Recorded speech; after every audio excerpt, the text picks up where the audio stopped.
Estamos de regreso con el senador Carlos Navarrete, quien ha dicho: quiero ser jefe de gobierno de la Ciudad de México, que incluso estás pensando en la idea de una alianza con otros partidos.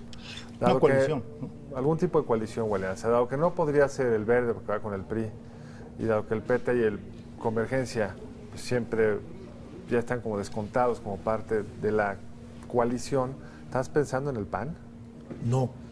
La coalición partidaria me parece que de manera natural es la del PRD, PT y Convergencia, pero creo que llegó el momento de ampliar la coalición, Carlos. ¿Con quién? Una coalición social, con agrupamientos, organizaciones, no solo las tradicionales del PRDismo, que las conozco muy bien.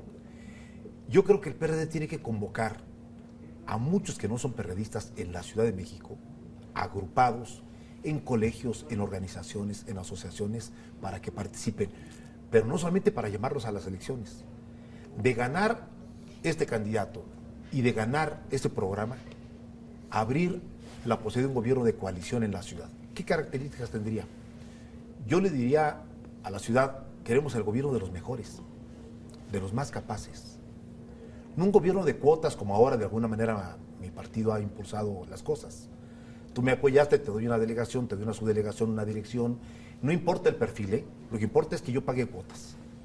Yo prefiero plantear una coalición de gobierno o un gobierno de coalición en donde estén representadas sí las fuerzas partidarias que participaron con perfiles, sino también personajes, hombres y mujeres de la capital que no pertenezcan a los partidos, pero que se puedan hacer cargo de áreas específicas y que el jefe de gobierno tenga la facultad de poderlos convocar porque lo dijo y lo avaló el elector. Y eso también rompe la presión interna de tu partido de quererse repartir el gobierno en cuotas. Me parece que eso vale la pena hacerlo. Y si en un régimen de una sola vuelta, el tercer lugar siempre queda como flotando sin mucho que hacer, digamos, con pocas posibilidades de ganar y de influir.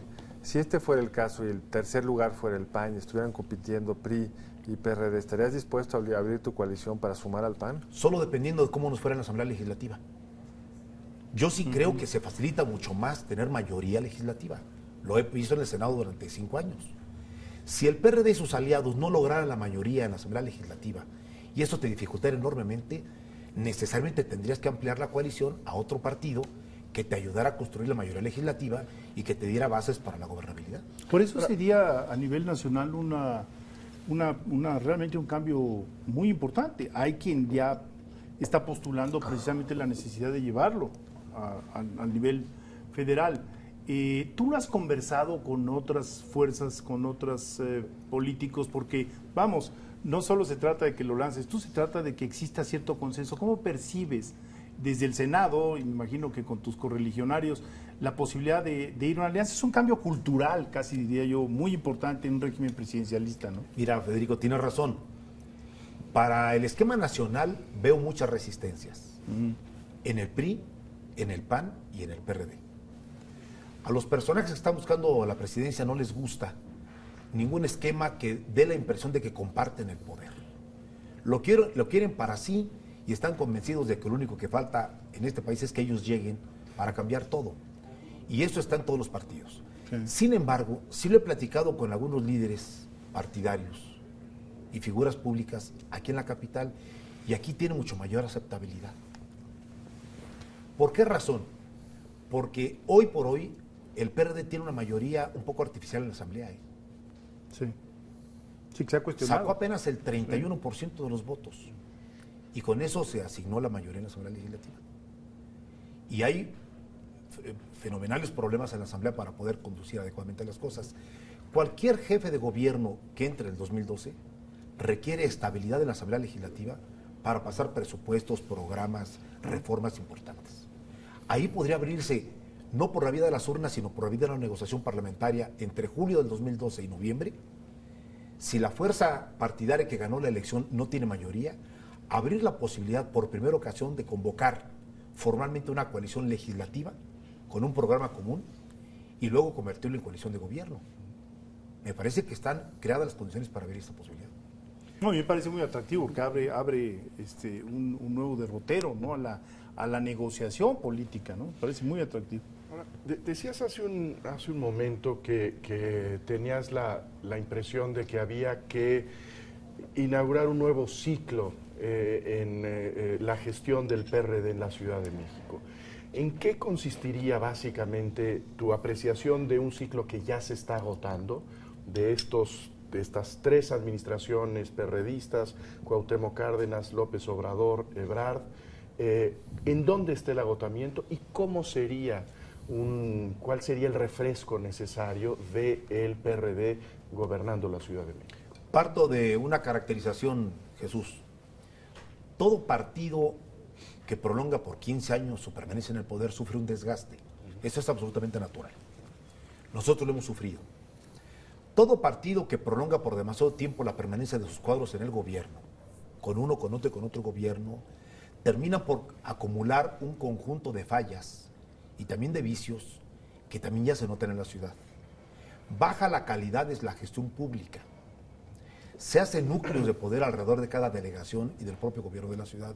Vienen varios fenómenos junto con la permanencia del poder. Hay que romper eso. Me parece que un cuarto gobierno no podría continuar esa dinámica, porque ya 21 años me parece una cantidad demasiado grande. ¿Cómo lograrlo? Me parece que con la apertura del gobierno a nuevas expresiones y a nuevas personalidades. Segundo, me parece que mi partido tiene una asignatura pendiente en estos años, la participación ciudadana. Con cierta frecuencia observo que en la Ciudad de México mi partido ha sustituido la participación ciudadana por la participación corporativa. Lo veo en los programas de vivienda, en los programas sociales, en los programas de obra pública. Entonces hay una disminución de la participación del ciudadano común y corriente, que ese hueco lo llena la organización, las organizaciones. Hay una disputa por cada programa social en cada delegación. Y observo una disminución de la calidad de la gestión pública. Me parece que eso hay que romperlo. Y la única manera de romperlo desde mi punto de vista es que rompan los ciudadanos.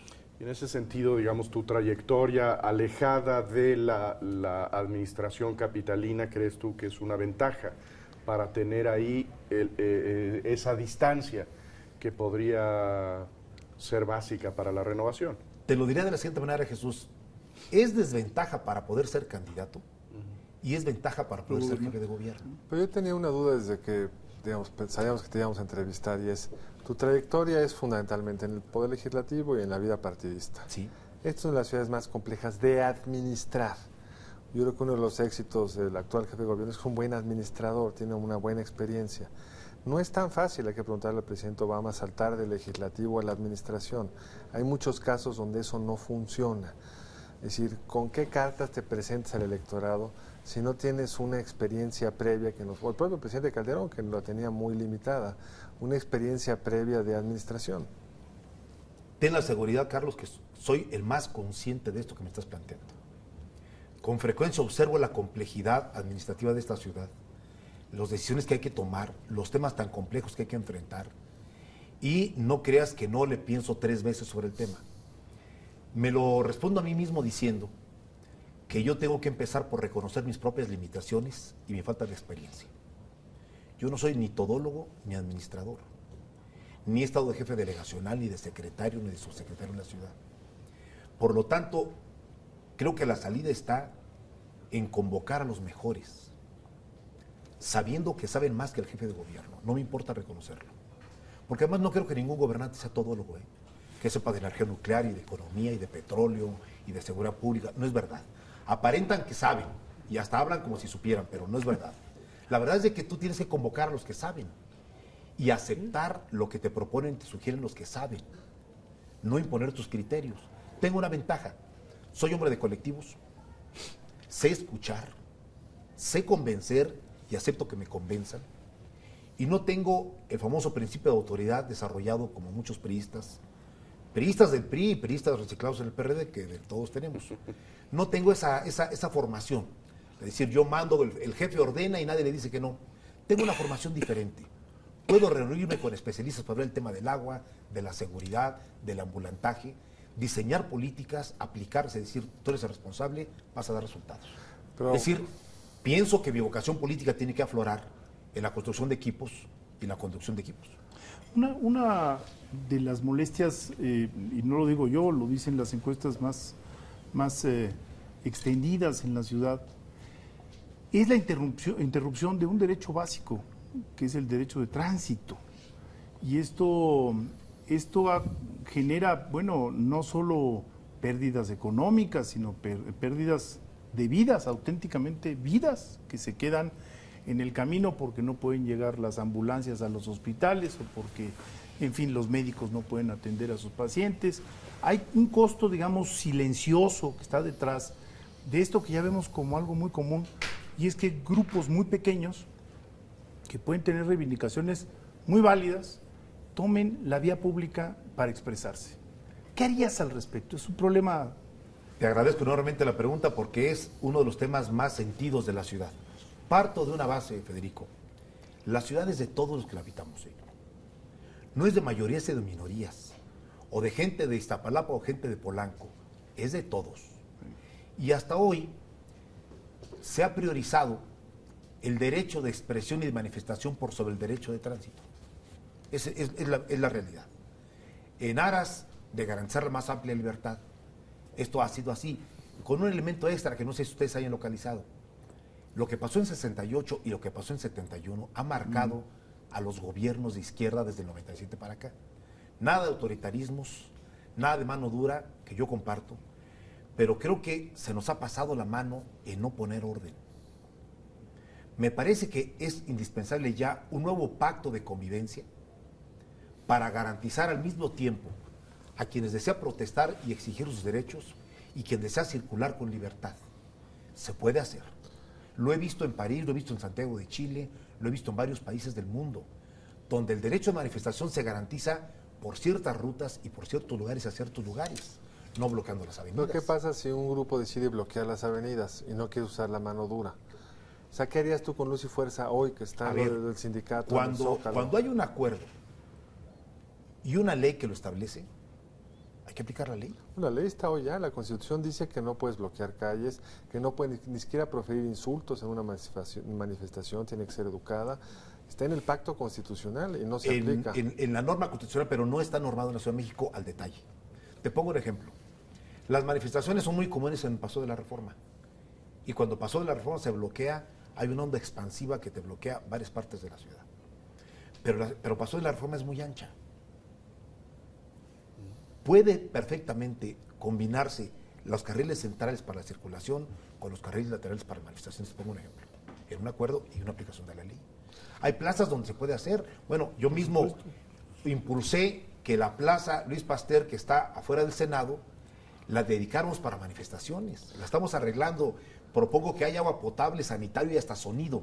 Que los manifestantes, en lugar de ponerse sobre Reforma, se vayan a la plaza y expresen lo que tengan que expresar. Sí, pero el manifestante quiere el bloqueo porque es lo que le da la presión. Es lo que no puedes permitirle en un acuerdo, decir no. Porque si eres 500 o 1000 o 5000 no puedes afectar a 300,000. ¿Y estarías dispuesto a usar la autoridad para Me parece que ahí la autoridad tiene que usar menos dura? Ejercer la ley. Previó un acuerdo y una ley que la Asamblea sancione. A muchos compañeros del PRD puede no gustarles esto, porque son organizadores, entre otras cosas, de muchas manifestaciones. Pero también escucho yo a los ciudadanos, escucho yo a la clase media, escucho a la gente que se transporta en transporte público o privado y que se oigan, ya pongan orden. Porque la verdad, cada vez que hay manifestaciones y se dice por la radio, parece que dice que va a haber balazos en Reforma, Ya nadie quiere salir en la tarde, se resguarda, no quiere ir al centro. Nos ha trastocado la vida cotidiana de la ciudad y a veces lo vemos hasta normal. Oye, mañana hay manifestación, no vayas al centro, Mejor no salgas. Tenemos que poner orden en eso. Ahora, el Distrito Federal de alguna manera también es un sitio de convivencia, como tú lo acabas de decir, de estratos sociales con muy diversos ingresos, muy diversas inquietudes, diversos reclamos. Y en los últimos años, desde que Andrés Manuel López Obrador llegó al poder, bueno, aquello de primero los pobres, yo creo que tenía, digamos, un sentido social, de reivindicación social válido. Pero no tenía un defecto, y es que no habría la negociación a otro tipo de sectores. Y tú ahorita acabas de decir una expresión que es clave en esto, clases medias. Al final del día, las clases medias en México son centrales en la Ciudad de México. ¿Cuál es tu posición frente a ellas? Muy categórica, muy franca, Federico. Esta ciudad requiere que quien está en el gobierno atienda a los de menores ingresos. hasta 5 salarios mínimos, que es la mayoría de la población. Programas sociales, vivienda, salud, educación, becas, seguridad, un conjunto de cosas. Hay que seguirlo haciendo. Yo soy partidario de la red de protección social que hemos construido. Pero me parece que llegó el momento de visualizar, llamar y hacer participar a la clase media de la ciudad, que es una gran clase media, por cierto. Es una clase media aspiracional, es una clase media del esfuerzo, del trabajo, que responde muy bien a los programas de seguridad, de basura, de alumbrado público, de mejoramiento de las viviendas, que trabaja, que se esfuerza, que lleva a sus hijos a la escuela, que quiere tener una vida mejor. Hay que incorporarlos. Pero digo algo también, que lo digo con franqueza porque lo creo. Esta ciudad no es viable sin las inversiones de los sectores altos. La ciudad requiere inversión de más diverso tipo, porque requiere empleo. Y si era una falacia que el gobierno de la ciudad dijera, yo voy a crear empleo, yo voy a dar empleo. Eso no es cierto. El empleo lo crea el sector privado. Entonces necesitamos desarrollar los nichos de oportunidad. La ciudad del conocimiento, por ejemplo. Hay grandes oportunidades. La hotelería, los restaurantes, las tiendas, el turismo, hay que desarrollarlo. Hay que darle condiciones a los inversionistas privados, nacionales y extranjeros, por cierto. Andrés Manuel lo hizo. Marcelo Ebrard lo ha hecho bien. Hay que profundizar eso. Y me parece que, por lo tanto, un jefe de gobierno, más que ser el jefe de gobierno de un sector de la población contra otros, tiene que serlo de todos. Atender a los sectores de menores ingresos, atender a la clase media y también atender al sector alto de ingresos. Bueno, tenemos que hacer una pausa. Regresamos muy pronto a seguir hablando con el senador Carlos Navarrete.